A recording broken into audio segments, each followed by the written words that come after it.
Bismillahirrahmanirrahim. Assalamualaikum warahmatullahi wabarakatuh.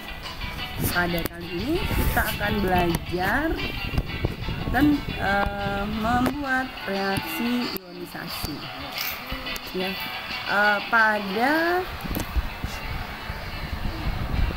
LKS pada bab 1 yang membahas tentang cara larutan elektrolit menghantarkan listrik, kita berjumpa dengan tabel ini, yang mana larutan dan spesi ionisasi yang ada di dalamnya.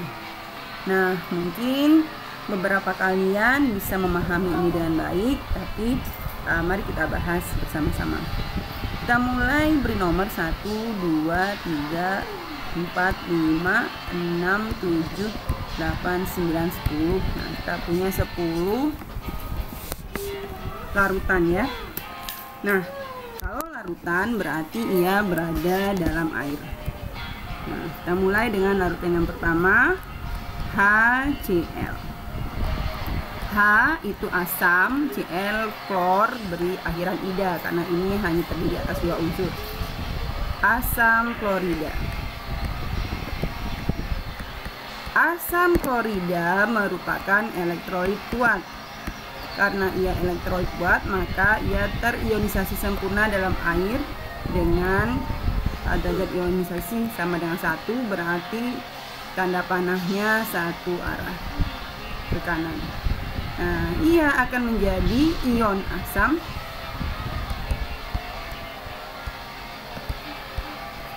dan ion klorida. Ya. H untuk asam, Cl untuk klor. Jadi ini H ditambah Cl.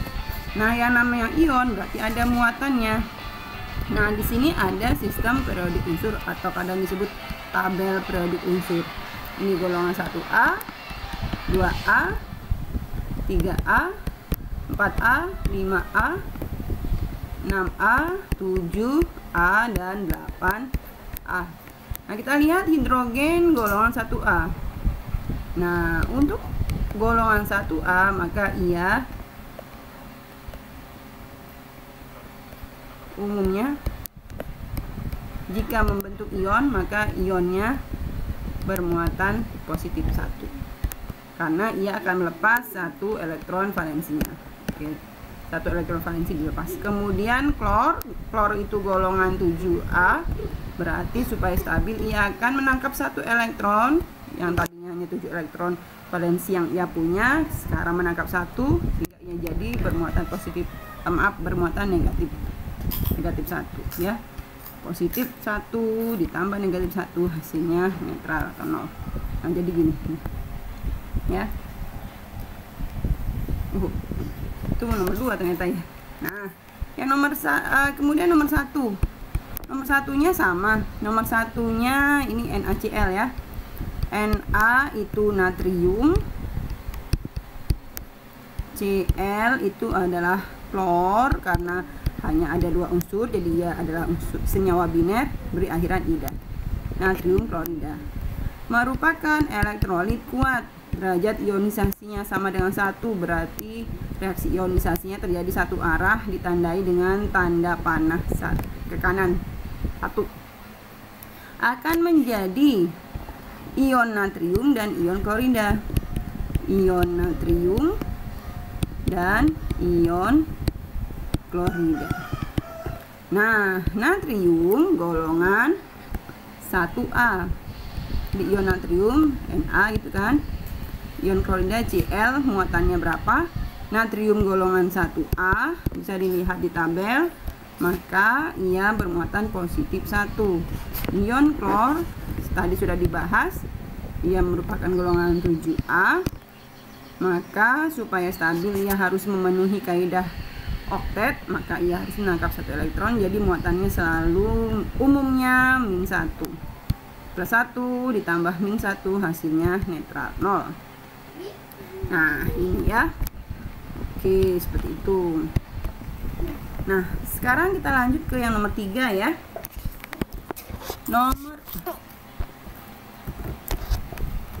Nomor 3 kita punya H2SO4. H ini asam, SO4 nya ini adalah sulfat. Jadi ini adalah rumus kimia untuk asam sulfat. Asam sulfat merupakan elektrolit kuat, maka derajat ionisasinya sama dengan 1. Berarti tanda panahnya satu arah. Ini hafalan ya. Nah, akan menjadi terionisasi dalam air jadi ion asam dan ion sulfat. Nah, yang asam yang mana? Asam kan ini H. Nah, kita tulis H. Dan itu plus, sulfatnya adalah SO4. SO4. Ingat ini ion, berarti ada muatannya. Untuk asam selalu positif 1 karena ia golongan 1A tadi. Nah, untuk ion sulfatnya pasti min. Nah, ada yang belum kita pakai, yaitu angka 2 ini. Ini indeks. Nah, 2 ini kita tulis di depan atom, depan ion hidrogen dan sebagai muatan dari ion sulfatnya. Jadi kita pakai di 2 tempat. Nah, sama ya. Sama ya. Nah, seperti itu. Oke. Sekarang kita lanjutkan ke nomor 4. Kita kosongin dulu nih. Ini sudah nggak dipakai.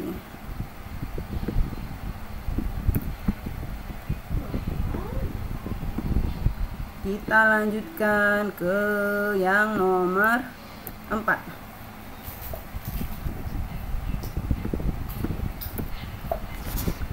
Nomor 4 kita punya H2CO3. H2CO3. H itu asam. CO3 rumus untuk karbonat. Jadi asam karbonat ini adalah rumus kimia untuk asam karbonat. Asam karbonat merupakan elektrolit lemah, berarti derajat ionisasinya lebih besar dari 0 tapi lebih kecil dari 1. Oleh sebab itu reaksi terjadi bolak-balik atau reversible dan ditandai dengan arah panah 2 arah. Ia terionisasi karena ia elektrolit lemah, maka sebagian terionisasi, sebagian tetap sebagai molekul senyawa. Nah, maka kita hanya menggambarkan sebagian dari asam karbonat terurai menjadi ion asam dan ion karbonat. Ion asam ditandai dengan ini ya, ini asam. Asam berarti H plus pasti dan tanda plus juga. Karbonat berarti ini CO3. Ini sudah plus, berarti yang ini pasti min. Nah, ada yang belum kita pakai. Ini angka 2. Ya. Nah, angka 2 ini kita tulis di depan ion asam dan di atas sebagai muatan dari ion karbonat. Ya, jadi 2-nya ada di sebagai, ini kita sebut sebagai koefisien dari asam dan sebagai muatan dari ion karbonat. Dan kita lihat dari penjelasan atau isi tabel di halaman di nomor 4 ini ada molekul asam karbonat. Nah, selanjutnya nomor 5.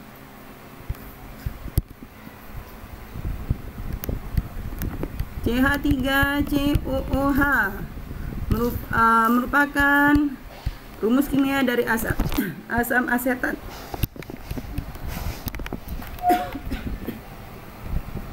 Ya, perhatikan. Nah, ini adalah ion asetatnya, ini adalah asamnya. Jadi terbalik penulisannya ya. Asam asetat merupakan elektrolit lemah. Derajat ionisasinya lebih besar dari 0 kurang dari 1. Maka reaksinya bolak-balik atau reversibel, maka ditandai dengan arah tanda panah 2 arah. Terionisasi di dalam air menjadi ion asam dan ion asetat. Nah, ion asam itu selalu H+ dan ion asetatnya yang ini CH3COO. Sampai sini kan? Nah, ini sudah +1, tidak ada angka lagi di sini, maka ini minnya sudah selesai, itu aja. Sebagian berubah jadi ion, sebagian tetap sebagai molekul asam asetat. Itu untuk elektrolit lemah. Nah, sudah.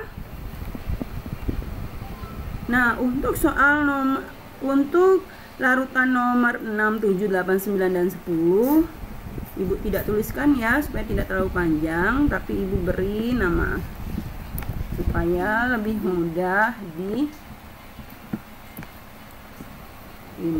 dipahami ya. Nomor 6, rumus molekul dari Na itu natrium dan OH-nya adalah hidroksida. Natrium hidroksida, natrium hidroksida merupakan elektrolit kuat sehingga reaksi ionisasi terjadi satu arah menghasilkan ion natrium dan ion hidroksida. Ini natrium, ini hidroksidanya. Natrium selalu plus, hidroksida selalu min ya. +1 ditambah -1 hasilnya 0. Nomor 7, NH4OH. NH4-nya adalah amonium. OH-nya adalah hidroksida.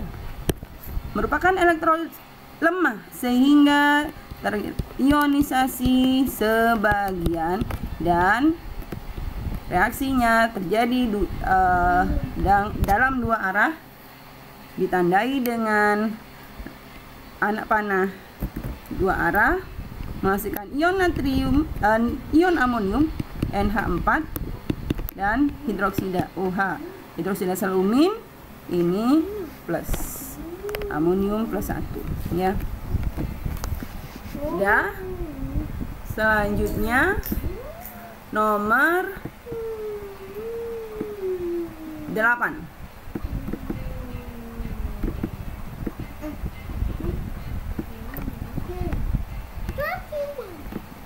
Nomor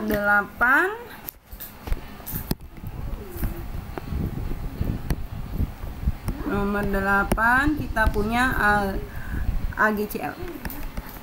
AgCl ya, Ag nih, Ag nih. AgCl. Ag itu adalah perak. Cl-nya adalah klor karena 2 unsur, jadi diberi akhiran ida. Merupakan elektrolit lemah, maka reaksi ionisasinya ditandai dengan anak panah 2 arah, menghasilkan ion perak.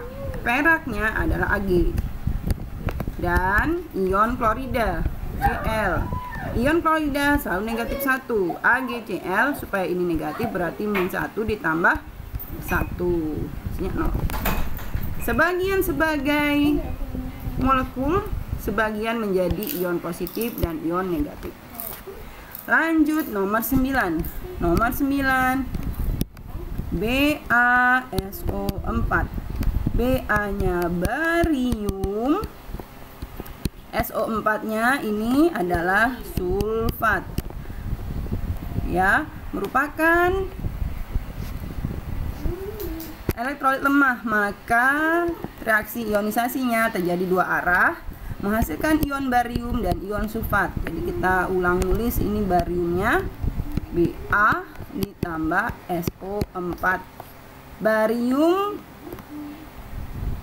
Barium golongan, lihat, barium golongan 2A, berarti karena ia logam maka ia pasti plus. Karena golongan 2A ia lepas 2 elektron jadi plus 2. Nah, plus 2 ditambah berapa supaya jadi 0? Nah, ditambah min 2, kita tulis 2 min. Nah, jadi ion sulfat muatannya adalah min 2. Terakhir nomor 10, HNO3, hanya asam. NO3-nya adalah nitrat. Merupakan elektrolit kuat, maka reaksi ionisasinya berjalan satu arah menghasilkan ion asam dan ion nitrat. Ini ion asam, maka kita tulis H selalu positif ditambah nitrat, berarti sisanya NO3. Muatannya karena ini sudah positif pasti negatif. Nah, negatif berapa? Nah, lihat tidak ada angka di sebelah kanan asamnya, di sebelah kanan atom hidrogen, maka muatannya min 1. Nah, itu untuk reaksi ionisasi. Jadi Ibu harap ini sudah bisa membantu menjawab soal yang ada di bab 1. Kalau tidak salah nomor berapa ya? 5 kalau tidak salah. Baik, itu dulu untuk reaksi ionisasi, mudah-mudahan membantu. Assalamualaikum warahmatullahi wabarakatuh.